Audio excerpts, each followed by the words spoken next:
Well, hello. This is Heather Day. Welcome to another episode of my podcast, Release Your Phoenix. Today, I would like to discuss in a little bit more detail what we are and what our purpose is here on Earth, and the ways that relationships play a role in the bigger picture of our purpose here.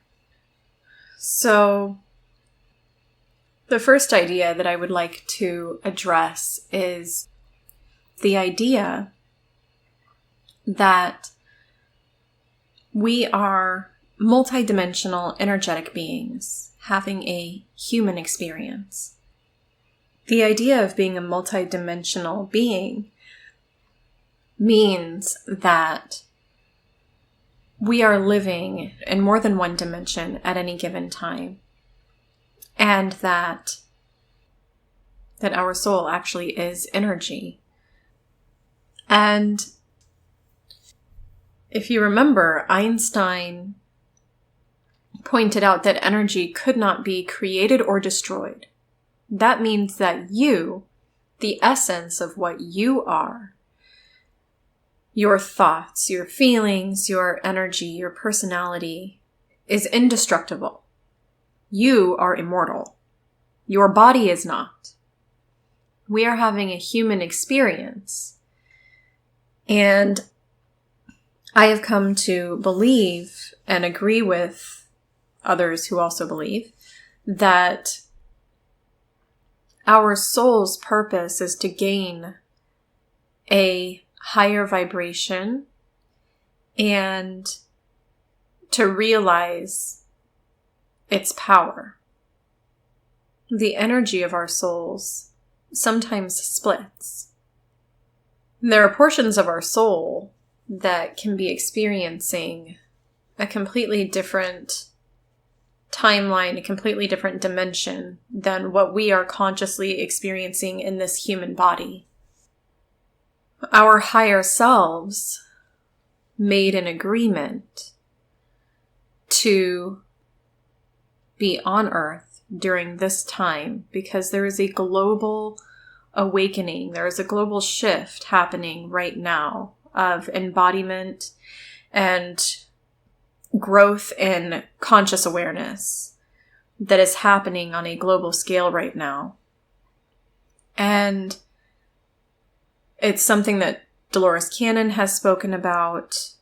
It's something that many people who have delved into this realm have had more experience in exploring than I have. But it's something that once you step into this realm and start to understand these ideas, it becomes very clear just how rapidly the consciousness on Earth is growing at the human level.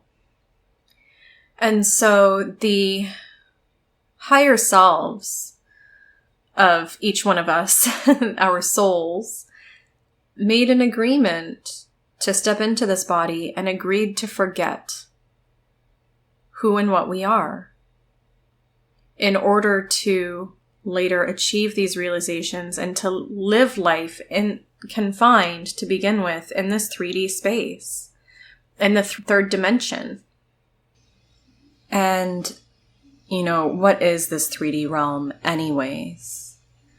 The main realms that we first start to recognize and move through on a regular basis as we begin to awaken our consciousness. To begin with, we're stuck in this third dimension, which is where we believe that the reality that we perceive is concrete. Things are exactly the way that they are. Things are exactly the way that I perceive. Reality is unchangeable. Things just happen the way that they happen. There is either no rhyme or reason, or maybe the thing that controls that is completely out of my power. The control for the reasons why things happen is completely out of my power. Or, maybe there's some belief that you can pray for it or things along those lines. But reality is concrete. When you start to awaken your consciousness, you start to move into the fourth dimension of reality or of consciousness. And in that dimension, you start to see the duality. You do see the good and the bad, the light and the dark.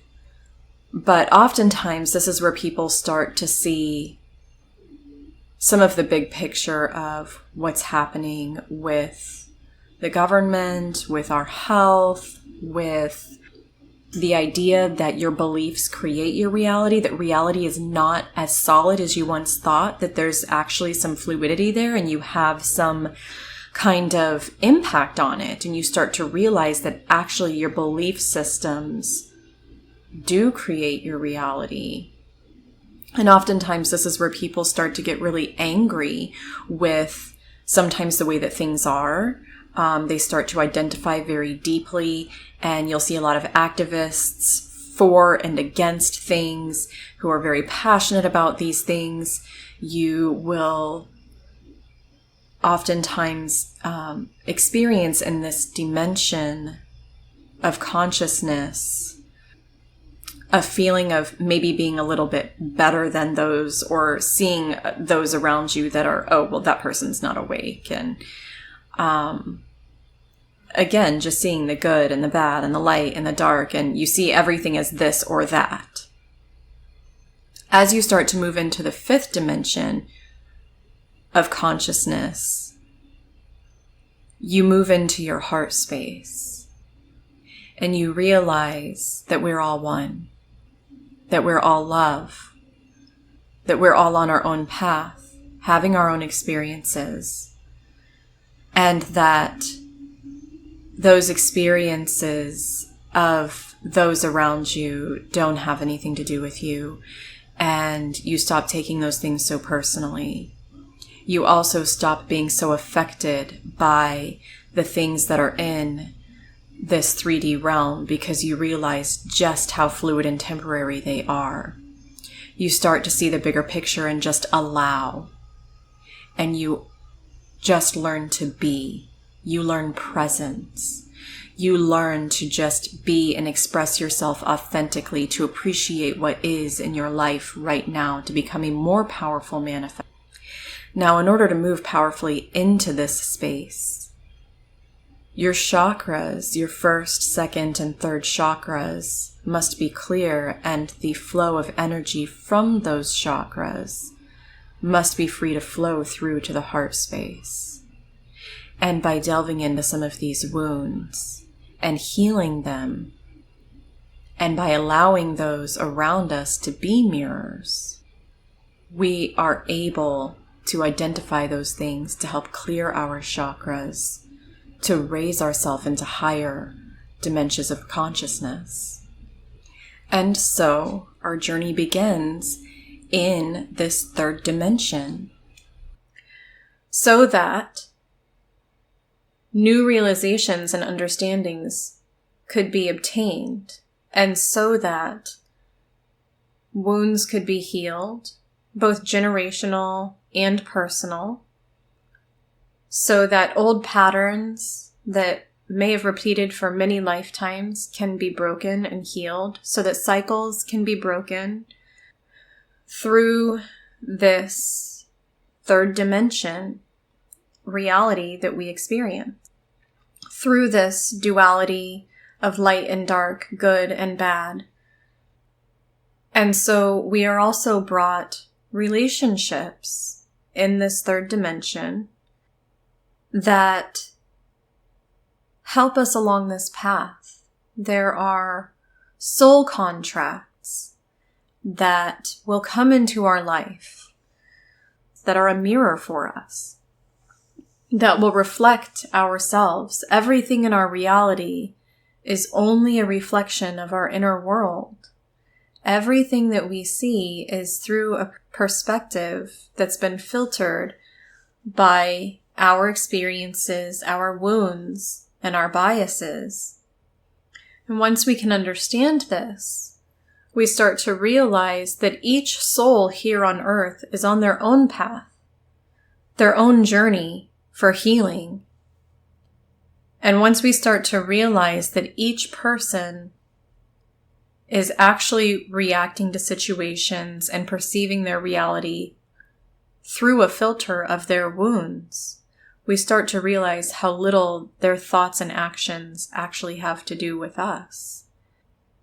But we also start to realize that the ways that we are triggered by those people, the ways that we feel based on these people's actions, is actually not a reflection of them either. It's actually a reflection of the health of our inner emotional being. So we'll have people brought into our lives that are made specifically to trigger our healing. This is why you'll have relationship situations that repeat. This is why we'll have abuse cycles that continue through generations. This is why we have habits that are so hard to break, because all of these things that we experience in our life will continue to be brought to us until we heal the wounds underneath and take our power back in that area. Common ones that I see again and again, and the same ones that I have worked through and continue to work through. This is a spiral, and the process is never complete. You only get to go deeper and achieve more. Those revolve around personal boundaries, which is a reflection of love of self and self-worth, self-expression. These concepts are really the core essence of us being able to take our power and not be so thrown from our center by those around us. Growing up and seeking my path through religious sources, there was the idea of being tested, that everyone would know some testing. But I don't see these things as tests any longer. I see them as an opportunity for growth. I see them as a gift from the universe, always conspiring in my best interest in order to help me to achieve a higher state of consciousness. If we're able to understand that there are gifts in these situations for us to see, that there's a gift in the pain, that there's a gift in the darkness, that the universe is actually conspiring for us all the time, then it's a massive perspective shift in working through some of these issues, some of these struggles. I believe that the universe is always working to give you exactly what you're asking for, even if you're not aware that you're asking for it. And oftentimes, there are steps that need to be taken on that path to what you desire. And that path leads you through healing that needs to happen in order for you to receive that gift that you desire. I believe that ultimately we are all here to support each other on our growth paths.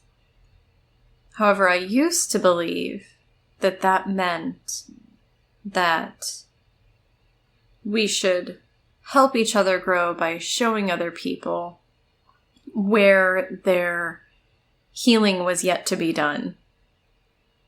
I've learned that there are two sides to that coin that work against each other. And one is Yes, it's always easier to see the healing that somebody else has to do once you've achieved it. However, it doesn't feel good for somebody to point that out to you ever, unless it's been asked for and you have a relationship where that person, expects that honesty, that kind of brutal honesty, that it can feel brutally honest at times. But I've learned that in most relationships, that is not conducive.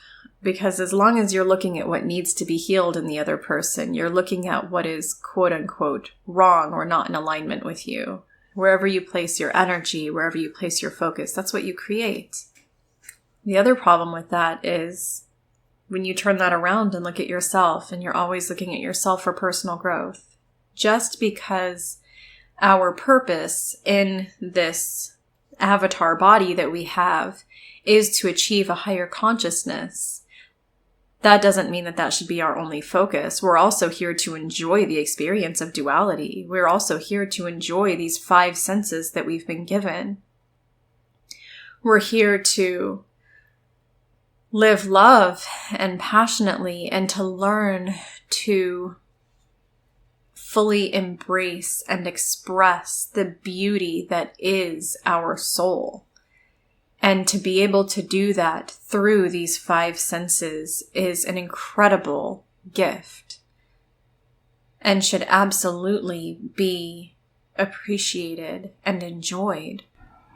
And in order to achieve this, we must clear the chakras by healing the wounds and releasing the blockages, changing those unsupportive belief systems to fully express our soul's purpose through this body, to awaken that Kundalini energy and allow it to flow, and to be able to harness and experience the ecstatic, blissful states that come along with that. To be able to fully embody the balanced states of our masculine and feminine energies within this body, to share with a partner and create this beautiful dance that these energies were made to magnetize and exponentially increase when shared and combined within these bodies in this 3D space. If we only focus on the next layer that's ready for healing, and that's all we're looking at in ourselves, that's also going to be reflected to us and those around us, always looking for what's wrong with us. I learned that the hard way as well. So, like I said, this podcast is going to be a journey of my realizations. I'm sure that down the road, I will have greater understandings, more clarity, and, I'm sure that there will be things that I start to understand in different ways than I do now. I most certainly hope so, and I look forward to it. And this podcast will be a journey for me to be able to share with you guys through the documented recordings of the things that come to me to share. So, for those of you who are interested, in my last podcast, I shared a very powerful meditation. I actually am just coming off of a live guided meditation that was the same thing as my podcast. And the people who experienced that were greatly moved, and it was a very emotional process for them. It's a really powerful meditation, and it's something that I highly recommend if you're struggling with darkness, even if it's not at this moment. If you struggle with darkness returning, if you're struggling with emotions that are pulling you powerfully from your center in any way, whether that's powerful depression, loneliness, sadness, guilt, anger, it doesn't matter what it is. Even if you're just experiencing a repetitive situation in your life, all of these things are calling for your attention to heal. And there's a version of yourself inside of you. Oftentimes it's a child. Sometimes it's not. Sometimes these very traumatic experiences that create these powerful emotions happen as adults, or maybe they happened in our teen years. But that version of you needs you to go back to you. It needs you to go back to it and give it some attention. So I encourage you to go and listen to that guided meditation. And please do feel free to let me know what feedback you have on it, what experiences you have with it. I would really love for you to share that with me. So that concludes this episode of my podcast. I hope that you've enjoyed it, that you gained some insights and understandings, and I look forward to sharing my ideas with you again next week. Until next time.